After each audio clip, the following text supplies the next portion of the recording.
You think Hershey's is the king of candy? Think again. The Mars family's got a secret weapon that's been crushing the competition for decades. Their candy empire's worth over $94 billion, but that ain't even the craziest part. These guys spend millions on pet food research. Yeah, you heard that right. They're not just making your favorite chocolate bars, they're revolutionizing what your dog eats. And wait till you see their car collection. It'll make your jaw drop faster than a melting M&M. The Albrecht family, Aldi's discount dynasty. Ever been to Aldi? You might think it's just another grocery store, but these guys changed the game. We're talking about the Albrecht family, and they're sitting on a fortune that'll make your head spin. So, picture this. Two brothers, Theo and Karl Albrecht, start with one tiny store in Essen, Germany back in 1946. Just a little mom-and-pop shop, right? Wrong. These dudes had a plan that was gonna shake up the whole grocery world. Now, you're probably thinking, how the heck could a discount store take on the big supermarket chains? I mean, those guys had all the fancy brands and big budgets, but the Albrechts, they had a secret weapon that was gonna change everything. See, they figured out something simple but genius. Cut out the middleman and sell their own brands. No fancy packaging, no big advertising budgets, just good quality stuff at rock-bottom prices. And guess what? People loved it. They started expanding like crazy. One store became 10, then 100, then 1,000. Fast forward to today, and Aldi's got over 10,000 stores worldwide. That's right, 10,000. They're in Europe, the US, Australia, you name it, Aldi's probably there. But here's where it gets really wild. All this expansion and success, it's made the Albrecht family stupid rich. We're talking a net worth of $38.8 billion. That's billion with a B. To put that in perspective, that's more than the GDP of some small countries. You'd think with all that cash, these guys would be living it up, right? Fancy cars, big houses, maybe their own private islands. Nah, that ain't their style. The Albrechts are known for being super secretive, like next-level secretive. There are hardly any photos of them out there. They don't do interviews, they don't show up at fancy events. Heck, most people who shop at Aldi probably have no clue who owns the place. It's like they're the grocery store ninjas or something, but don't let their low profile fool you. These guys are business geniuses. They've taken on the big supermarkets and won. They've changed how millions of people shop for groceries, and they've built an empire that's still growing. So next time you're grabbing some cheap snacks or discount veggies at Aldi, remember, you're not just saving a few bucks. You're shopping at a store owned by one of the richest and most secretive families in the world. The Thompson family, media moguls of the North. Ever heard of Reuters? Of course you have. But do you know who's really pulling the strings? Meet the Thompson family, the media moguls who turned a single Canadian radio station into a global powerhouse. Their story's got more twists than a pretzel factory, and trust me, you won't believe how they spend their billions. It all started with Roy Thompson, a scrappy entrepreneur from Ontario. Back in 1931, this guy decided to buy a tiny radio station in North Bay. Now you might be thinking, big deal, lots of people owned radio stations back then. But Roy? He had bigger plans. See, Roy wasn't content with just one little radio station. Nah, he started snatching up newspapers left and right. It was like he was playing Monopoly, but with media outlets. Before long, he'd built himself a nice little newspaper empire in Canada. But here's where things get really interesting. Roy didn't stop at newspapers. He looked at the changing world and thought, hey, you know what people are gonna need in the future? Information. And not just any information. Financial data. The kind of stuff that makes the business world go round. So, what did he do? He went and bought Reuters in 1967. Yeah, that Reuters. The one that's been dishing out news since 1851.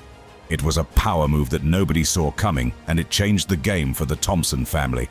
Fast forward to today, and the Thompsons own Thomson Reuters, a company that's worth billions. We're talking a media and information giant that's got its fingers in everything from news to legal research to tax software. It's like they've got a monopoly on knowledge or something. But here's the kicker. All this empire building has made the Thompson family stupid rich. We're talking a net worth of around $50 billion. That's billion with a B, folks. To put that in perspective, that's more than the GDP of some small countries. These guys could probably buy a small nation if they wanted to. Now you might be thinking, okay, they're loaded, but what do they do with all that cash? Well, here's where it gets really wild. The Thompsons aren't just about news and data. Nah, these guys have got a thing for art, and we're not talking about a few fancy paintings hanging in their living rooms. The Thompson family's got one of the most valuable private art collections in the world. We're talking masterpieces that'd make museum curators drool. They've got everything from ancient Roman sculptures to modern art that'll make your head spin. It's like they decided to build their own personal Louvre or something. But despite all this wealth and all these priceless artworks, the Thompsons keep a pretty low profile. They're not out there flaunting their billions or making headlines, unless it's through one of their news outlets, of course. Nah, they're more likely to be quietly expanding their empire or adding another masterpiece to their collection. The Beringer, von Baumbach families, farm a fortune. From news to meds, we're switching gears faster than you can say, "Take two and call me in the morning." But here's a pill that might be hard to swallow. This next family's worth $59 billion, and they're not just in the business of making you feel better. They've got a secret side hustle that'll blow your mind. Meet the Beringer and von Baumbach families. These guys ain't your average pill pushers. Nah, they're the masterminds behind Boehringer Ingelheim, one of the biggest pharma companies you've probably never heard of, but trust me, you've probably popped one of their pills without even knowing it. So how'd they get started? We're talking way back in 1885 when Albert Boehringer bought a tiny pharmacy in Ingelheim, Germany. Just a dude with a dream and a bunch of chemicals, right? But this guy had plans bigger than your grandma's pill organizer. Now you're probably thinking, how the heck did they compete with the big pharma giants? I mean, those guys have more money than some small countries. Well, the Boehringers had a secret weapon: innovation. They weren't content just selling the same old meds. Nah, they wanted to create new stuff, push the boundaries of what medicine could do. And get this, they stayed privately owned. While other companies were selling out to the highest bidder, these guys kept it in the family. It's like they looked at the corporate world and said, nah, we're good. And you know what? It paid off big time. Fast forward to today, and Boehringer Ingelheim is one of the world's largest pharma companies. We're talking a global operation with over 50,000 employees in more than 130 countries. They're cranking out everything from heart meds to diabetes drugs. If you've got an ailment, chances are they've got a pill for it. But here's where it gets really wild. All this pill making has made the Boehringer and von Baumbach families stupid rich. We're talking a net worth of about $59.2 billion. That's billion with a B, folks. To put that in perspective, that's more than the GDP of some small countries. These guys could probably buy a small nation if they wanted to. Now you might be thinking, okay, they're loaded. But what's the big deal? Well, here's the twist that'll make your head spin. These guys aren't just about human health. Nah, they've got a whole other side to their business that's straight up wild. Get this, they're also big into animal health. Yeah, you heard that right. While they're making pills for your headache, they're also cooking up meds for Fido and Fluffy. We're talking vaccines, parasiticides, and all sorts of stuff to keep pets and livestock healthy. It's like they looked at the medical world and said, why stop at humans? And it ain't just a side gig. Their animal health division is huge, raking in billions every year. So next time you take your pet to the vet, there's a good chance you're putting more money in the Boehringer and von Baumbach family's pockets. The Wertheimers, Chanel's best-kept secret. You've probably got a bottle of their perfume on your dresser, but I bet you can't name the family behind it. These secret billionaires aren't just rich, they're the ninjas of the fashion world, and their story involves outsmarting actual Nazis. How's that for a plot twist? We're talking about the Wertheimer family, the mysterious owners of Chanel. Yeah, that's Chanel, the one with the iconic little black dresses, the quilted handbags, and the perfume that's been making people smell fancy for decades. But here's the thing, while everyone knows Coco Chanel, hardly anyone's heard of the Wertheimers. And that's just how they like it. So how'd these guys end up owning one of the most famous fashion brands in the world? It all started back in 1924, when Pierre Wertheimer partnered up with Coco Chanel herself. She was the creative genius, he was the business brains. It was a match made in fashion heaven. But then things got crazy, like World War II level crazy. See, the Wertheimers were Jewish, and when the Nazis rolled into France, they had to get out fast. But they weren't about to let Hitler's goons get their hands on Chanel. Nah, these guys were smarter than that. They pulled off a move that'd make James Bond jealous. They transferred ownership of Chanel to a Christian businessman named Felix Amiot. It was all legal and above board, but here's the kicker. They had a secret agreement that Amiot would give the company back after the war. Talk about playing the long game. Meanwhile, Coco Chanel tried to use Nazi laws to take control of the company herself. Yeah, not her finest moment, but the Wertheimers were one step ahead. When the war ended, they got Chanel back, and Coco, she ended up having to make a deal with them to keep designing. Fast forward to today, and the Wertheimers own 100% of Chanel. We're talking complete control of a brand that's worth billions. And when I say billions, I mean it. The Wertheimer family's net worth, a cool $61.8 billion. That's more than the GDP of some small countries. But here's the wild part. Despite being stupid rich and owning one of the most famous brands on the planet, these guys are like ghosts. There are hardly any photos of them out there. They don't do interviews, they don't show up at fancy fashion shows. It's like they're allergic to the spotlight or something. Alain and Gerard Wertheimer, the current owners, are so private that they've been called the fashion industry's quietest billionaires. They're more likely to be found hanging out at their horse stables than strutting down a runway. Yeah, they're big into horse racing. Because when you're that rich, why not have a stable of champion racehorses? But don't let their low profile fool you. These guys are business geniuses. They've taken Chanel from a perfume and fashion house to a global luxury empire. We're talking everything from watches to skincare, and they're always pushing for innovation, keeping Chanel at the top of the fashion game. The Van Damme, de Spolberk, de Mevius families, beer barons. From fashion to froth, we're switching gears big time. Ever cracked open a cold one and wondered who's behind that brew? Well, these next families didn't just make beer. They built an empire that'll make your head spin faster than a night of too many buds. Meet the Van Damme, de Spolberk, and de Mevius families. These Belgian beer barons are the secret ingredient behind some of the most popular brews in the world. Ever heard of Budweiser, Corona, or Stella Artois? Yeah, you can thank these guys for your weekend six-pack, but how'd they go from a small Belgian brewery to controlling the world's largest beer company? It's a story that's part family drama, part corporate takeover, and all about the sweet taste of success. It all started way back when these families were early investors in a little brewery called Artois, just a small operation in Leuven, Belgium, making beer the old-fashioned way. But these folks had bigger dreams than just serving the local pubs. Over the years, they kept growing, merging with other breweries and expanding their reach. But the real game changer came in 2008 when they pulled off one of the biggest corporate takeovers in history. They merged with Anheuser-Busch, the American beer giant, to form AB InBev. Suddenly, they weren't just big, they were massive.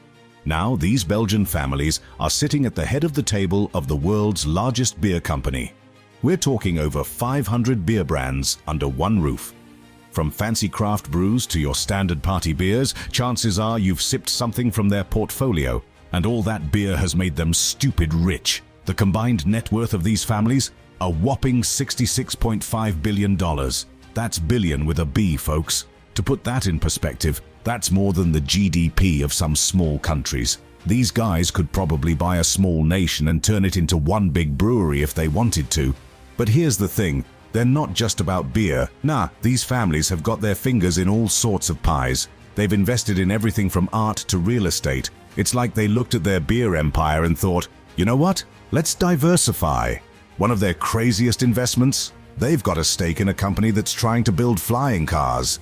Yeah, you heard that right. Flying cars. So while you're sipping on a bud, these guys are planning for a future where you might be able to fly home after a night at the bar. Talk about thinking ahead.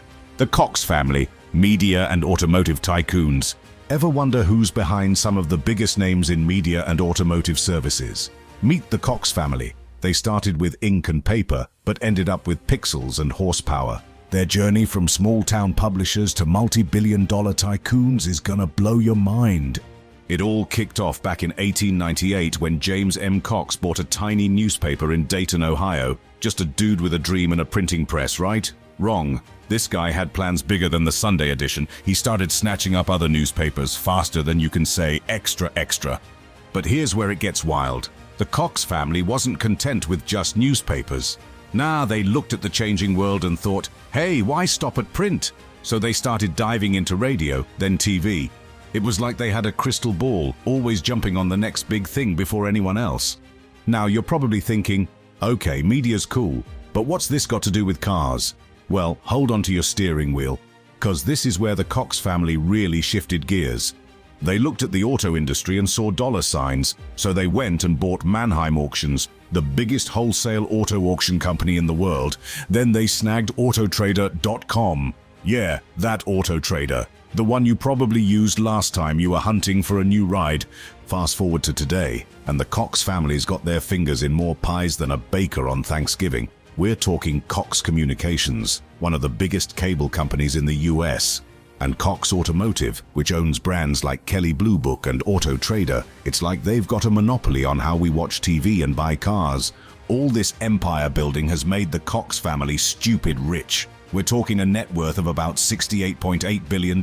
That's billion with a B, folks. To put that in perspective, that's more than the GDP of some small countries. These guys could probably buy a small nation and turn it into one big TV studio if they wanted to. But here's the kicker.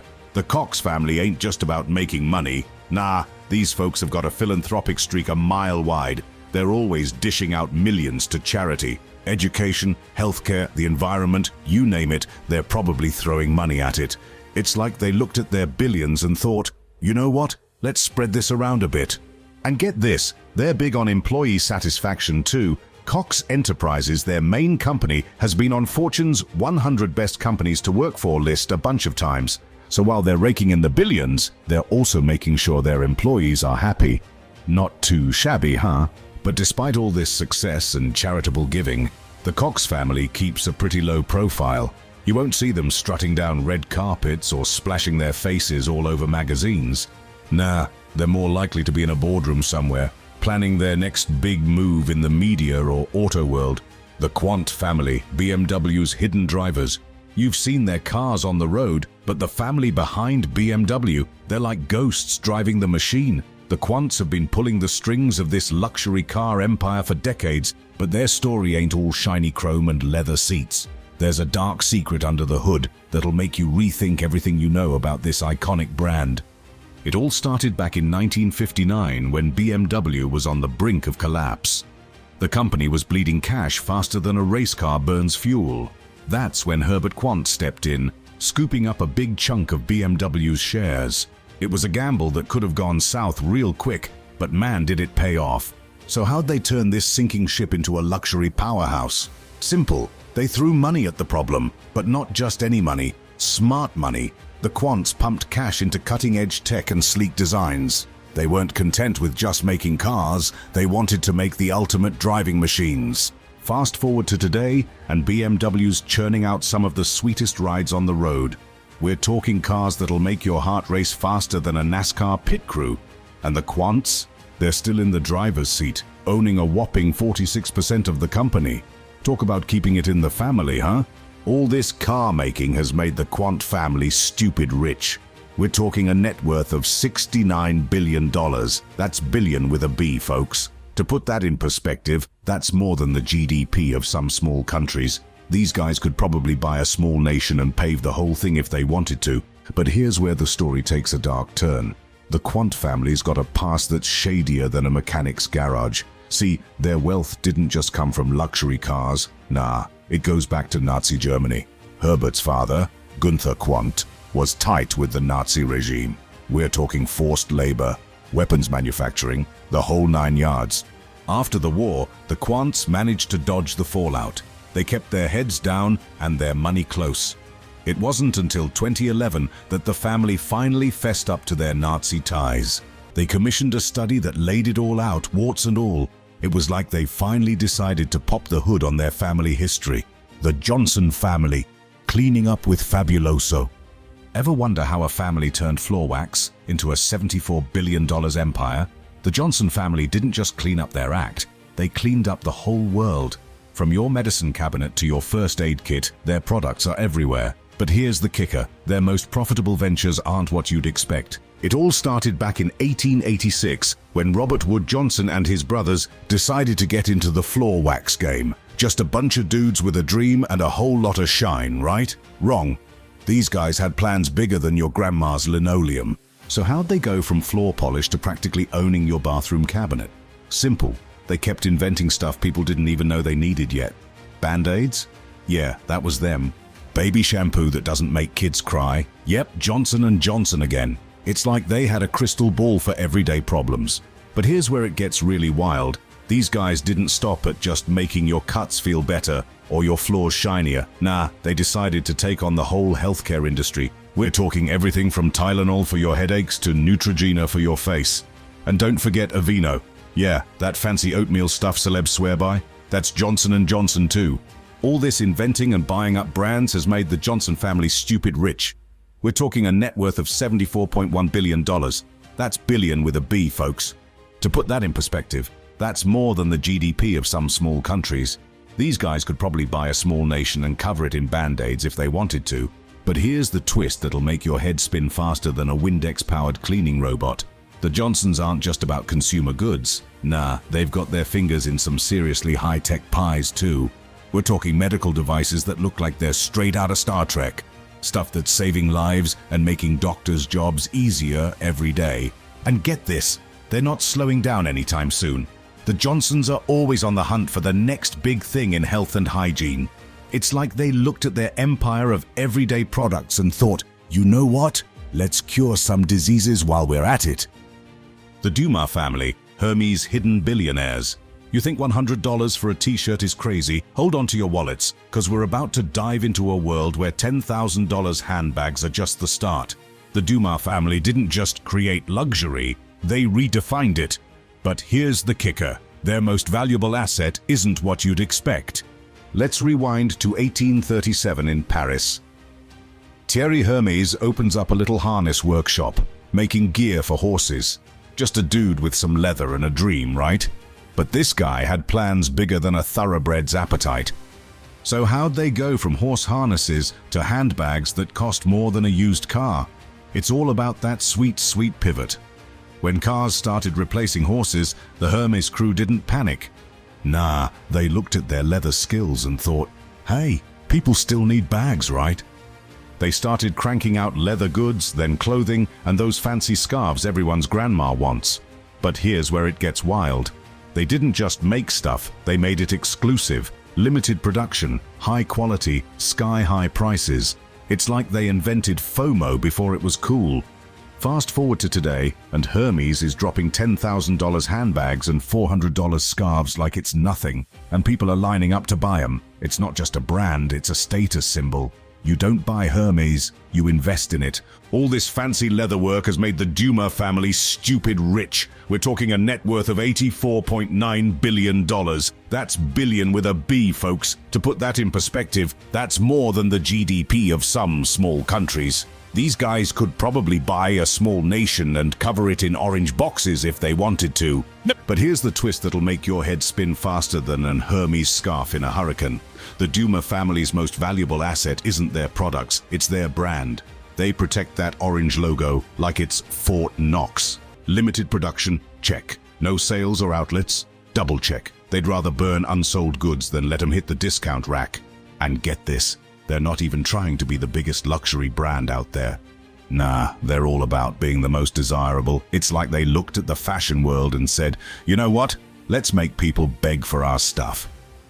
But despite all this success and world-dominating luxury, the Duma family keeps a pretty low profile. You won't see them strutting down runways or splashing their faces all over magazines. Nah, they're more likely to be in a workshop somewhere, crafting the next must-have accessory that'll cost more than your car payment. The Ferrero Family, Nutella's creamy fortune. Alright, forget handbags for a sec. We're diving into a world where breakfast becomes big business. How did one family turn a humble hazelnut spread into an $85.5 billion fortune? Spoiler alert, it involves war, chocolate, and a whole lot of secrecy. Meet the Ferrero family, the Italian chocolate maestros who've been sweetening our lives for decades. But their story ain't all sugar and spice. It started in the 1940s when World War II was raging and cocoa was scarcer than an honest politician. Pietro Ferrero, a pastry chef in Alba, Italy, was facing a dilemma. Chocolate was a luxury his customers couldn't afford, but he had a sweet tooth to satisfy. So what did he do? He got creative. He mixed up a paste of hazelnuts, which were plentiful in the Piedmont region, with a little cocoa and sugar. Boom! Nutella's granddaddy was born. Now you might be thinking, big deal, lots of people make chocolate spreads. But here's where the Ferreros got smart. They didn't just make a product, they created an obsession. They marketed Nutella as a nutritious breakfast spread, perfect for growing kids. And let me tell you, kids and parents ate it up, literally. Fast forward to today, and Nutella's not just a spread, it's a global phenomenon. People are putting this stuff on everything from toast to pizza. There's even a World Nutella Day. Yeah, you heard that right. A whole day dedicated to a chocolate spread. That's the kind of brand loyalty money can't buy. But the Ferreros didn't stop at Nutella. Nah, they were just getting started. They went on to create Ferrero Rocher, those fancy chocolates that make you feel like royalty when you eat them. And Kinder Surprise eggs? Yep, that's them too. They even own Tic Tacs. It's like they looked at the candy aisle and said, you know what? Let's own all of it. All this sweet success has made the Ferrero family stupid rich. We're talking a net worth of $85.5 billion. That's billion with a B, folks. To put that in perspective, that's more than the GDP of some small countries. These guys could probably buy a small nation and turn it into one big chocolate factory if they wanted to. But here's the kicker. Despite being richer than Willy Wonka, the Ferreros keep a seriously low profile. They're more secretive than a spy convention. They rarely give interviews, and good luck finding many photos of them online. It's like they're allergic to publicity or something. Their secrecy extends to their business too. The recipe for Nutella? That's locked up tighter than Fort Knox. They're so protective of their formulas that they reportedly don't even use outside suppliers for their most important ingredients. It's all in-house, all the time. The Walton family, Walmart's trillionaire dynasty. From Silicon Valley, we're heading to Bentonville, Arkansas. Doesn't sound impressive. Think again. This small town's home to a family that's got more dough than a bakery during the apocalypse. We're talking about the Waltons, and trust me, their story's gonna make you look at those rollback signs in a whole new light. Ever grabbed a bargain at Walmart? Congrats! You just made the richest family in America a little bit richer. The Waltons ain't just wealthy, they're in a league of their own. We're talking about a fortune that makes tech billionaires look like they're playing with monopoly money. It all started back in 1962 when Sam Walton opened up a little five-and-dime store in Rogers, Arkansas. Just a dude with a dream and a whole lot of discount goods, right? Wrong. This guy had plans bigger than the supercenter parking lots we know today. So how'd they go from one small-town store to the world's largest retailer? Simple. They went all in on low prices and aggressive expansion. Sam's motto was always low prices, and boy did he mean it. They squeezed suppliers, cut costs wherever they could, and passed those savings on to customers. It was like they looked at the retail world and said, you know what, let's make everything cheaper than cheap. And expand? Man, did they ever. They started popping up stores faster than you can say clean up on aisle 3. From small towns to big cities, Walmart spread like wildfire. Before you knew it, they were everywhere. And I mean everywhere. Fast forward to today, and Walmart's got over 11,000 stores worldwide. That's right, 11,000. They're in 27 countries, employing 2.3 million people. It's like they've got their own country or something. A country where everything's always on sale. All this discount domination has made the Walton family stupid rich. We're talking a combined net worth of $224.5 billion. That's billion with a B, folks. To put that in perspective, that's more than the GDP of many countries. These guys could probably buy a small nation and turn it into one big Walmart if they wanted to. But here's the kicker. The Waltons aren't content with just ruling retail. Nah, these folks are diversifying like crazy. They're into everything from tech startups to sustainable energy. It's like they looked at their retail empire and thought, you know what? Let's take over the rest of the world while we're at it. They've got their fingers in all sorts of pies. Walmart's e-commerce arm is giving Amazon a run for its money. They're diving into healthcare, trying to make it as cheap as their groceries. They're even getting into fintech. It's like they're playing real-life Monopoly, and they're winning big time.